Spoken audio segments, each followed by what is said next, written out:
Oyoki ngote. Oh, makambo asike komi awa. Yoyo kite. O follow yokat. Babi sita sika. E komi pa na biso wana Dublin na Irlande. Congo Millennium. Donc luka no kutubisika msute. Donc soko lingo luka ben information nyonso. Beta kaka www.congomillennium.com. That website. Well, Congo Millennium is a website where you can hear the latest news about Africa, all the stuff that's going on in Africa. So if you want to visit, www.congomillennium.com. I will visit that website because I think I think already it's a good website. Yes, it's a very, very good website to hear all the latest news about Africa and what's going on in Africa. So if you want, please visit.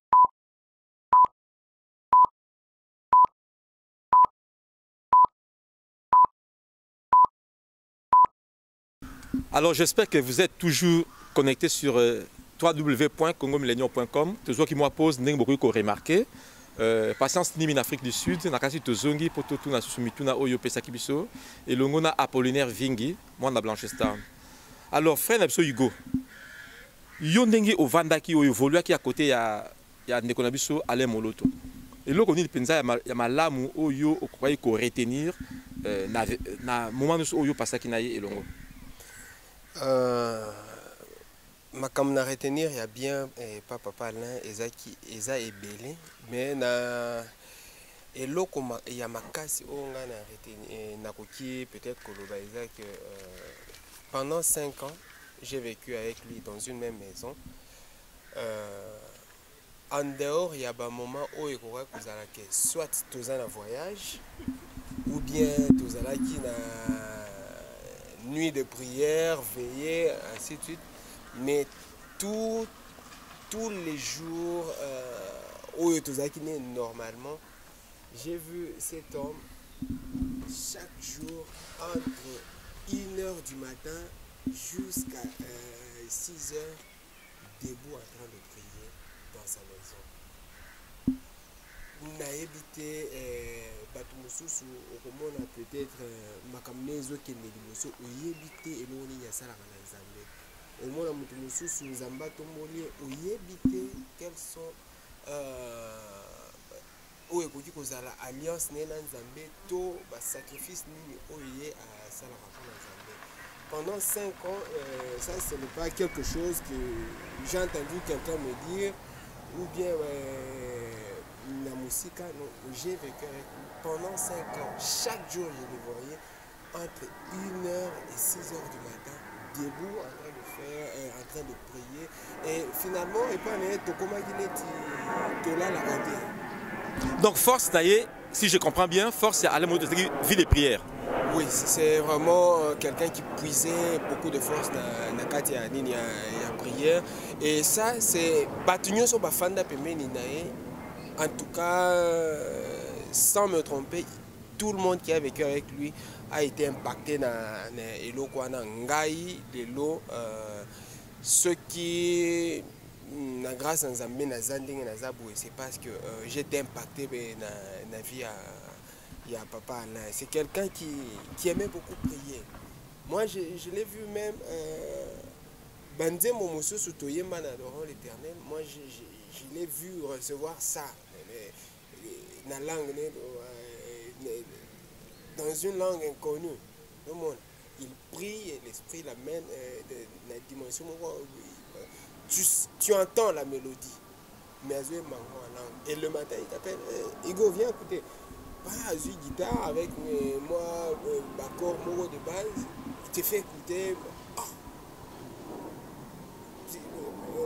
Exemple, un peu mon éti Koloya malo yembolanga libonzalia moto simbani na yo.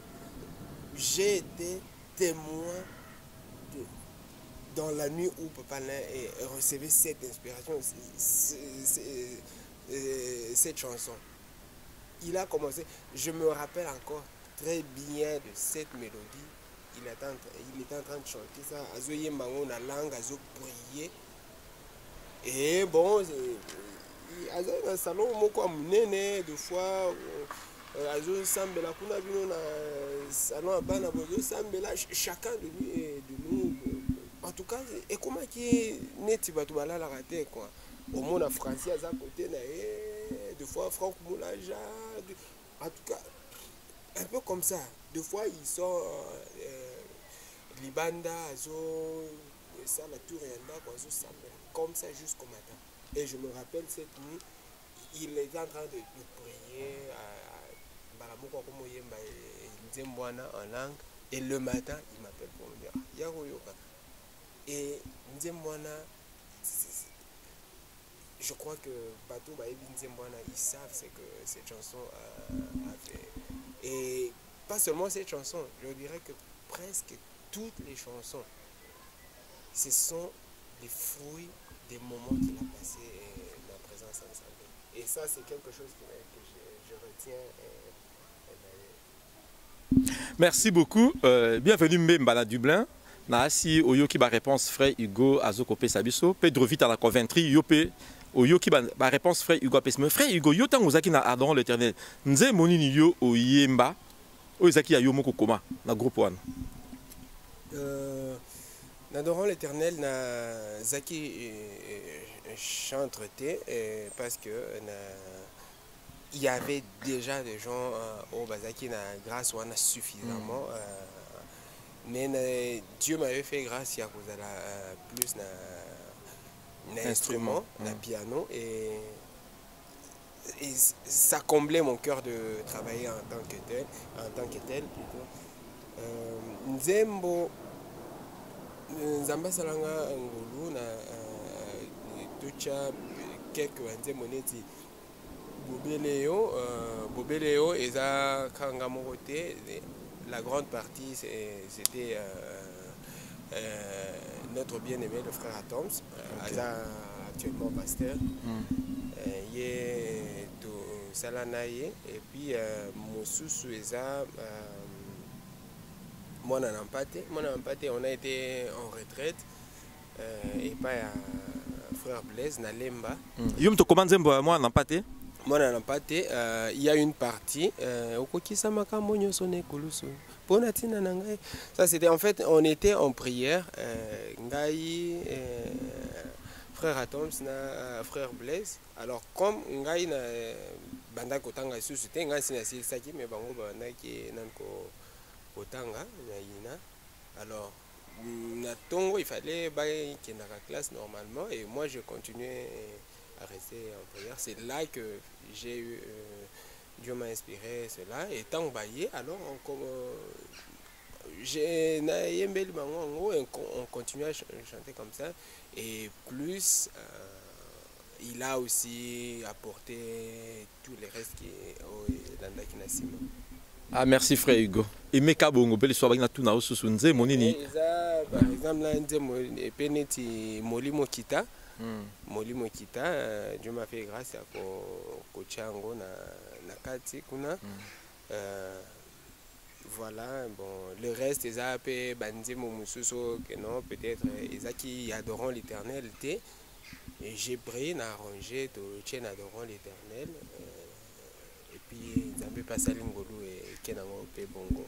Alors Emeka bongo albaki na tuna yo soki okokoyemba nzembo penza oye marka yo mingi na groupe Adorant l'Éternel oyemba ngo a cappella. Comment nzembo moki osala esengo mingi?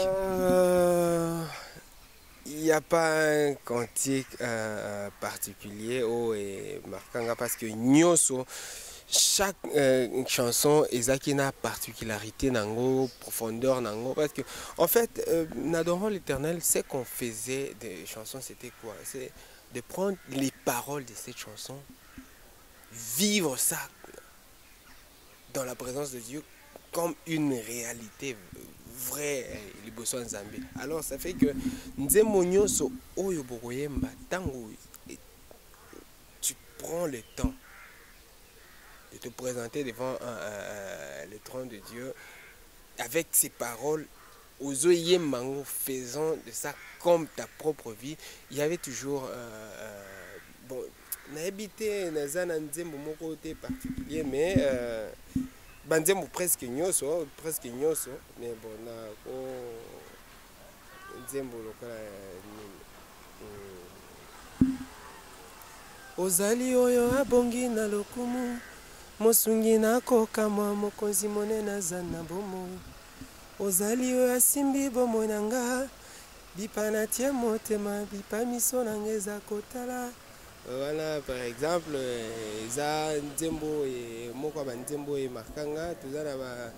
même si le monde autour de moi s'écroule, et même si au bout de mon parcours, je ne vois plus du tout un petit secours, je proclame tu es Dieu, car je n'ai pas besoin de voir pourquoi, je ne pose pas de questions du genre pourquoi, à toi je bâtirai tous mes espoirs. Je proclame, tu es Dieu.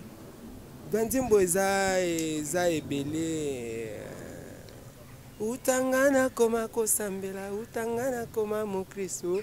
Banzembo eza vraiment ebele. Même ba oyo misusu ebimaki tango biso toyaki album asuka na arrangeaki ezaki na mona na mpate na kati. Tout ça banzembo pratiquement nyonso markanga et jusqu'aujourd'hui il y a des chansons na ndaku nazo sambela voilà un peu voilà. Alors bato mingi bazali ya kosepela lelo na malo gabi si toza kosepela na Switzerland Zurich Emile Bamba pe azali ya kosepela vraiment na banzembo nyonso oyo yembi mais lelo yo moko en tant que musicien depuis que olongwaki na groupe Adorant l'Éternel parcours na yo personnel ezali nini? Ozo continuer koyemba, ozo continuer ko osali groupe na yo moko ou bien ozo ko continuer ko accompagner ba musicien mususu? Oui, nazo continuer ko accompagner ba groupe mususu mais beaucoup plus na niveau Europe on a travaillé plus na frère Odi Kabangu na Londres na Israël na équipe nyonso mobimba kuna. Ceux qui sont na accompagnaka mingi eza frère Odi. D'ailleurs très prochainement tozalana na Bruxelles pour la journée au pied de Jésus. Mais ngamoko sur place à Dublin, je travaille, j'ai réuni de bien-aimés autour de moi au travaillana bango. Dieu a fait grâce. Album Alboson Abimsaki ezaki en 2011. Bon, je crois que et pas Abimson Mboka et komaki penza te faute ya promotion parce que bon je travaille seul mais en Europe quand même ceux qui battent balingi ba zwango eza na nini na Sephora Musique en France, il y a Moutazo distribué en gros, il y a Évolution, titre album, il y a Évolution, Igo Mbunga. Mais nous avons travaillé en même temps sur le prochain volume. Où il y a Banzembo Mususu aussi côté déjà dans l'église, il y a pas nabiso, na Angolu, na Nzambe. Et nous avons banda qui peut misala awa, na continuer. Na Schengen kuna avec toujours la participation à Israël Longo qui est mon compagnon de travail depuis Adorant l'Éternel Tissikoyo. Voilà. En tout cas, merci beaucoup frère Hugo Mbunga, c'était un réel plaisir. Na biso Congo Millennium, to koka kosolo na yo lelo vraiment na zali très persuadé que ba internaute partout dans le monde entier, dans les États-Unis, John Image, Azali Kuna, Maître Gino, Bazali Akosepela, les combattants placides de Jésus, na Katia Rotterdam, vraiment Basepela qui mingi, na masolo autosali bisonayo. Vraiment Nzambe Azwalo Kumu, na nyos aussi surtout sur notre frère Alain Moloto, Azali Moko ya Muto, biso de Likobo Sanate parce que frère Wana Asala Kiming, c'était vraiment un vrai combattant, assez combattre tout ce qui était anti-valeur. Na habité frère Hugo. Message na yo asuka ezalini ni peut-être aux anambote ya kopesa na bato. Message asuka bon peut-être na ko sala moi extrême ke album oyo na salaki awa presque bande ko ebele ba ebiango na YouTube ce que komi to tatoli na outil de la bino link eza kolobi soto yelelo na loyembo ya esengo kotatola ngolu na yo kati na mabota butu na moyo bateli tongo pokwa pe osungi topesi yo merci papa tika totatola. Donc titre nango eza totatoli et na YouTube eza na clip promotionnel na cheki kuna. Mais dans l'entretemps na album o ezali koya tozana nzembo neti umela mokonzi o tozoloba na Yesu aumela mokonzi. C'est un peu la suite, nous sommes toujours dans la suite du travail que papa Alain a fait. Wana tozoemba likolo pena se eyebani Yesu aza mokonzi, likolo pena se eyebani Yesu aza mokonzi, ata Congo Kinshasa mobimba etatoli Yesu mokonzi na nguya. Donc voilà, c'est encore pour renforcer ce que papa Alain nous a laissé en disant Jésus aza roi ya Congo. Et nous sommes même au loin de Congo, nous sommes en train de proclamer que Jésus est Seigneur. Je crois que peut-être parmi les clips à Liboso et Kobimana album et Zakoya, parce que nous voulons que le message wana etikala mutunyoso qui a été touché par le message de papa Alain, tous a devoir à pérenniser le message wana, que Jésus soit reconnu et que Jésus seul soit à la tête de ce pays, parce que beaucoup de choses ne peuvent changer qu'à ceux qui te reconnaître Yesu en tant que mokonzi. Merci frère Alain. Angèle Siki, oh voilà, frère Hugo Limbisanga, Angèle Siki na Rotterdam, alors tout tout na yo ceux qui vous allez marier. Merci beaucoup Naza marié na Grâce Mbunga Oaza Mwasinanga, et nous sommes parents de 3 enfants.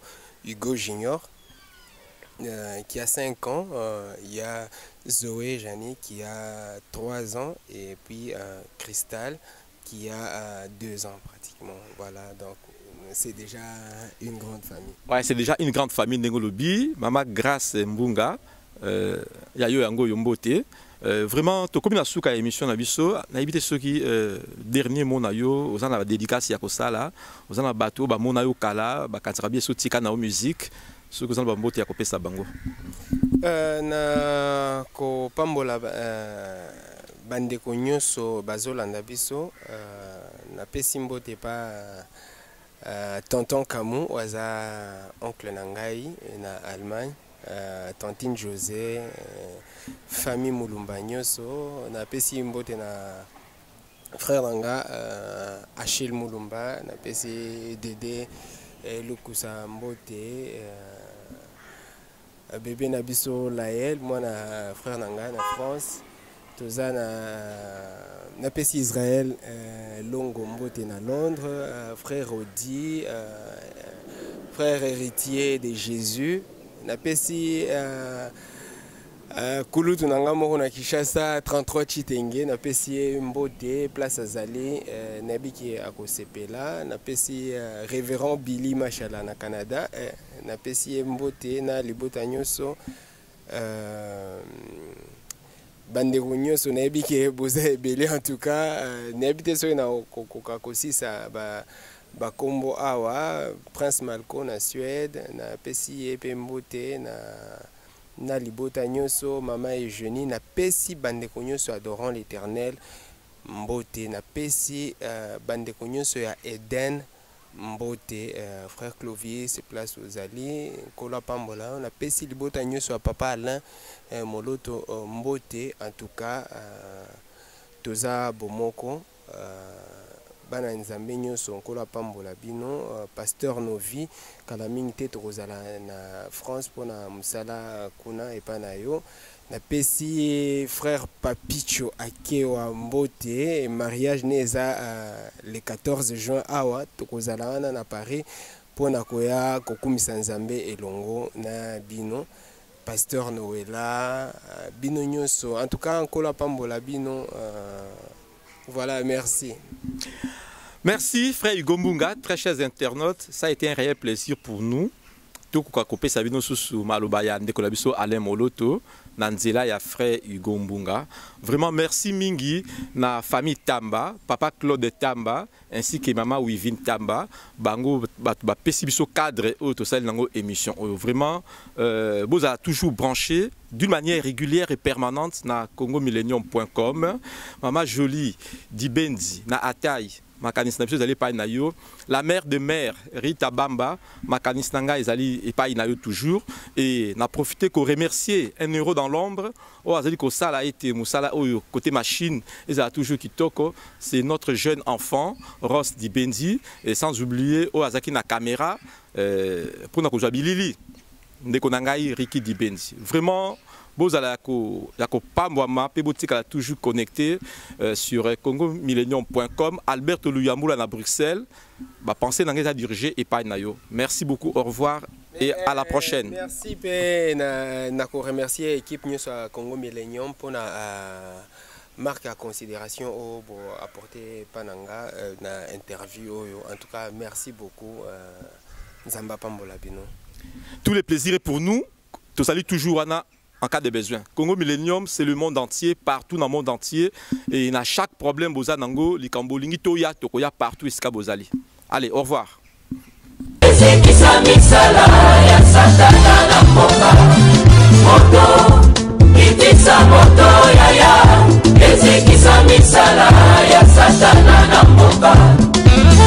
Loboko na yawe ezali ya kosembola mako ekolo epambola ma pe Congo bambo na nkembo.